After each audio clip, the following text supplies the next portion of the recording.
Wow.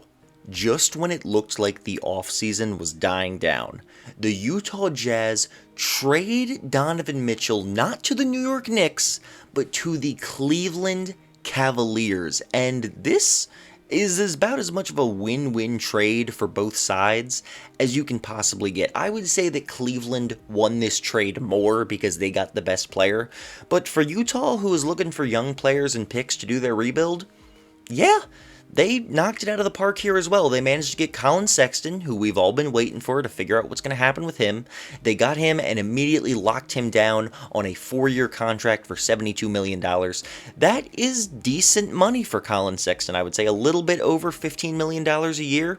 You know, not a max, but around the amount he deserves. They got Lauri Markkanen, who still does have some potential as a young player, but was not a good fit in Cleveland next to the Evan Mobley, Jarrett Allen frontcourt, so makes sense to get rid of him. And they also managed to get 3 unprotected first-round picks, as well as 2 pick swaps. So this was phenomenal for Utah. Maybe they could have gotten a little more somewhere else, but realistically, the trade market for Donovan Mitchell just wasn't that high right now, despite how good of a player he is and his age. There just weren't that many teams who really needed a player like him and could afford to get him. So this was pretty close to the best deal they were going to get. This was a good thing for the Utah Jazz. They can fully commit to their rebuild now that they've gotten rid of both him and Gobert.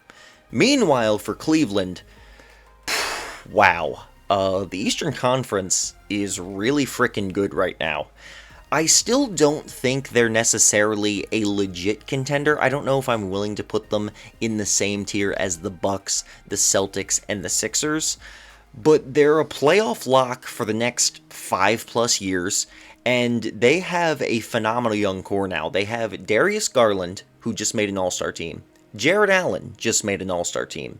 Evan Mobley was just very close to winning Rookie of the Year, one of the best defensive players in the entire NBA already, and very likely to be an All-Star in the near future. And Donovan Mitchell, who has made an All-Star team the past 3 seasons. This is an absolutely stacked group of young players for this team. Now, the fit is the one question here, because the fit's not perfect. Out of these 4 players, only 2 of them are good 3-point shooters. Jarrett Allen and Evan Mobley are non-existent from the 3-point range and don't really space the floor at all, even inside the arc. And then both Donovan Mitchell and Darius Garland, specifically Donovan Mitchell, is a little inconsistent as a shooter. Darius Garland's very good. Donovan Mitchell can be very good, but he's just kind of up and down, especially in the clutch. He tends to take too many shots. The backcourt of Donovan Mitchell and Darius Garland is pretty weak defensively, but the front court with Evan Mobley and Jarrett Allen is so good that it doesn't really matter that much, especially when you got Isaac Okoro with the small forward as well. He can be a very good defender. I'm just trying to think of problems with this team, but realistically, this is phenomenal. This is a massive trade. It's hard to say if they're legit contenders already, but they are a really, really good team. Clear playoff lock, and all 4 of these players can continue to get better. I'd say Jarrett Allen probably isn't going to get much better than he is, but the other 3 especially have room to continue growing and improving his talents. So this team's going to be very good for a very long time. Cleveland, that organization was a joke for so long, but they've really gotten their crap together in the last couple seasons.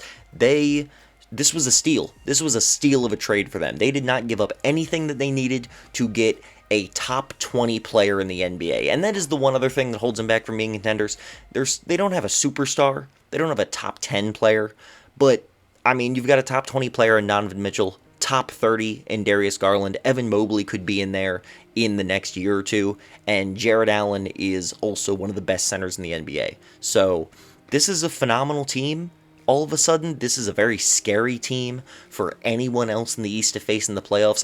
Like I said, I wouldn't have them beating the Bucks or the Celtics or the Sixers, but they could certainly push any of those teams to 6 games in a series, and that's just this season. Let's see how they look in a year or 2, because I think it's a very real possibility that we look at the Cleveland Cavaliers as a legitimate title contender with a couple more good seasons of smart organization moves and player development from all of these young, already star caliber players.